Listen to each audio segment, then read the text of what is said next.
Here's a very basic formulation based off a formula that I use a lot of times. We're gonna have 2 parts of our honeysuckle flower, 1 part elderberry, 1 part olive leaf, half part mint, half part catnip. And we're gonna infuse this for 5 to 10 minutes. And while sick, you can drink it up to 4 times a day. Now, if you're gonna use this as a base formula, you then wanna modify it for a person's symptomology. So like when I created this formula back when our epidemic was happening just a couple of years ago, a lot of these herbs were actually in my formulation, but then I would tailor it to the person's needs. So let's say they have a really dry cough, a sore throat, there's this heat and it's dry, right? I would then add herbs that are moistening. I would add herbs like tiamendong, maimendong. Tiamendong is the root from the asparagus fern, and maimendong is the tubers from monkey grass. So I would add these herbs to help moisten the lungs. If they had a really phlegmy, nasty cough, then I might use something like lungwort or mullein leaf because mullein has that spongy effect to it. It dries and pulls things up. So this is a great base, but you want to make sure you modulate it for the person and what they need. If someone, let's say, is having a viral infection and they're not showing with high fevers, high thirst, fast pulse, tight pulse, rapid pulses, their tongue is not red, but they're showing with more chills than fever, their tongue has a white coat to it, their pulses are slower, they're clammy, they're not able to sweat. You're not going to use this formula. This formula could make them worse. So that's why it's really important to know your energetics of the herb. And that's why I love blending the Western constituents with the Chinese energetics, because I feel like it gives a better synergistic effect of the formulation. And then it's not just, oh, you have a headache, put some mint on your temple. We're looking at why you have a headache. Is mint really what's going to be great for it? So that's why we do this. So I just want to let everyone know, like, you're not going to use this if they have a wind cold symptomology. So in Chinese medicine, this herb is known as Jin Yin Hua. Again, Jin Yin being the sisters and Hua the flower. It's in the category of herbs that clear heat and purge fire. It's sweet, astringent, and cold. Meridians that it enters is large intestine, lung, stomach, and heart. And with that being said, that means it's going to have a great effect on our metal element, which makes sense with the flowers being white and then yellow and red. So white for large intestine, lung, yellow for the stomach, earth element, and the red flowers for the heart. So these are going to help clear heat and resolve fire toxicity, vent and disperse external wind heat, clear damp heat from the lower jiao, and cool the blood and stops bleeding. So first, with stopping bleeding, that's going to be when the herb has been charred. That charred effect gets it deeper into the blood and also helps with stopping bleeding. The clear heat and resolve fire toxicity, this is going to be for that viral infection, the fevers, that high heat in the body, signs of high heat in the body. That's what it's doing by clearing heat. And a lot of times, like we said earlier, that's done through urination and sweating. So you're going to want to make sure you have herbs that are also diaphoretics and diuretics to help kind of accentuate or assist this herb in it to get that heat out of the body. The vents and disperses external wind heat. That's going to be signs such as cyst, boils, acne, rashes. Rashes specifically are wind heat, so it's going to vent the rash, which means it's going to push the heat out so the rash can disperse. We're going to clear heat, damp heat from the lower jiao. Your lower jiao, think of it like your bladder, your kidneys, your genital area, and bladder and kidney in a Chinese perspective of the organ system. So if someone has itchy genitalia, if they are having a lot of pain when urinating, especially due to heat, like it feels like it's burning or the urine itself smells charred, this is a great herb for that. It'll help to kind of clear that out. Obviously, it helps to clear viral infections and bacterial infections. And with that, especially for the vent and dispersed external wind heat and external genitalia itching or eruptions, you're going to use this as a poultice for those areas to help cool the skin down, cool down the rash, pull the pustule up, pull the heat out, and use it topically. Now, what's not added here is that in the Materia Medicas, way back when the original Materia Medicas, it was traditionally used to help tonify a deficiency, which would be like a lung deficiency, stomach deficiency, or heart deficiencies, and enrich the blood and alleviate thirst. That thirst comes from those high heat and fevers. So this helps to lower that need for thirst because it cools down the body and adds in fluid intake. Some contraindications in this herb is one, diarrhea due to middle jiao shu cold. So what that means is If someone's not digesting their food, they have a lot of food retention in their feces. If they eat a lot of ice cream or ices, cold smoothies, salads, and their bowel movements just come straight through them, and it's diarrhea and it's cold and it's liquidy. There's no burning sensation to it. You're not going to want to use this herb.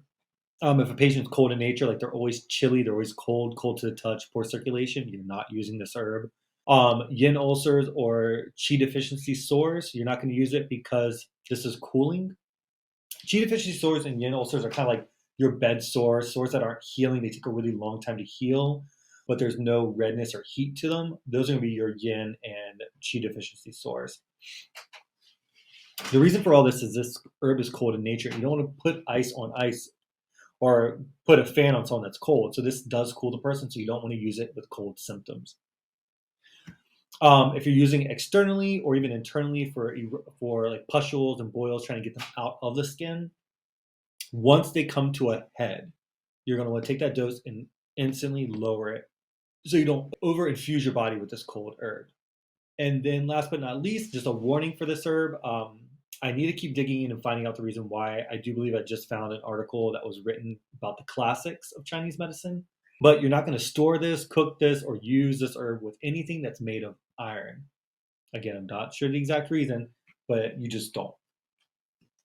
So with using this in a traditional Chinese format through acupressure for yourself or as a massage therapist or whatever you're licensed to do, you can use the same oils as we did with passion flower, which is watermelon seed and cucumber seed or pomegranate. But I did add almond oil. I know a lot of people are allergic to tree nuts nowadays, but almond oil is a great one for this because almond oil clears heat and drains damp, which is a great combination for what this herb does. So you can make an infusion with Jin Yin Hua or a blend of it and apply it to acupuncture points like liver 2, spleen 3, lung 3, large intestine 1. These are going to help with releasing exterior, transforming phlegm, getting heat out of the lungs, getting heat out of the channels. Or topically, just apply it to a boil, abscess, or pustule to help kind of bring it to a head or wherever you think it's beneficial. I do use this herb in my formulations for acne, especially grade 1 through 4. If it is itchy, heat, red, irritated, hot, pustulating, I use this herb, and it's a great one for it. Again, if you're pregnant, lactating, on medication, or under the care of a physician, please consult your physician prior to using this herb or introducing it into your diet or to your child's diet. So with a tincture, we're going to use 2 to 5 milliliters. And for an infusion, anywhere between 6 to 20 grams, with our smaller doses for our wind heat and our higher dosages being for our heat toxin, sores, and abscesses, with the ability of using this herb up to 60 grams in severe cases. Now, please do not do this on your own. Please consult a naturopath or an herbalist to ensure that it's safe to use it at these levels.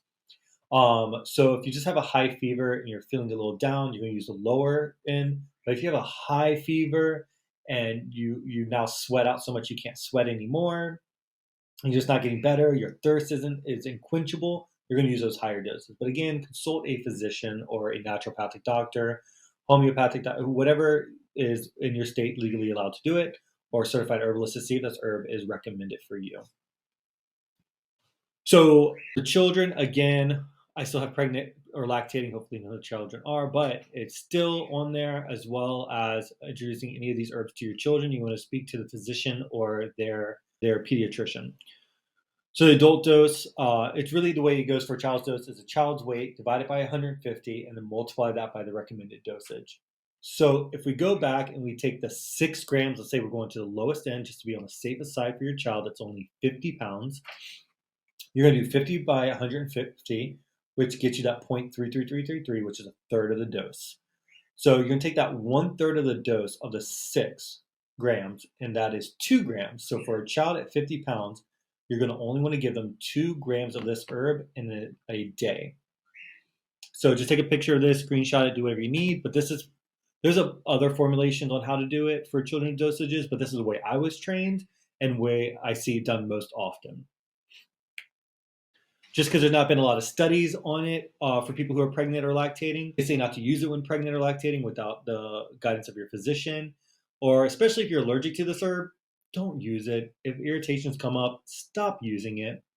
Cautions, it does slow down your blood clotting ability, so you're going to want to quit taking this herb 2 weeks or further from any surgeries or procedures just to keep from any complications that could happen due to bleeding. And it's thought to be safe for up to 8 weeks at a time. So what that means is they studied it for up to 8 weeks, saw no contraindications.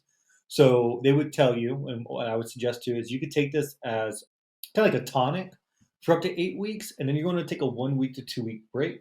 So that way your body can get readjusted. Because if you do it too long, your body might get too used to it and then nothing comes out of it. Very much like taking echinacea too often.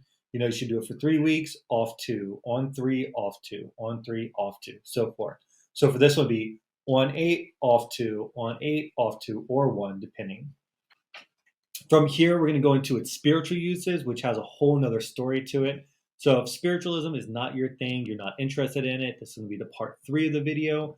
If you are interested in it, please be sure to go into part 3 as I'll go over the spiritual aspects. And then we'll have our links for our social medias, and my bibliography will be in that as well. Otherwise, thank you for joining us. And for everyone who is still interested, I will see you in the next portion of this episode.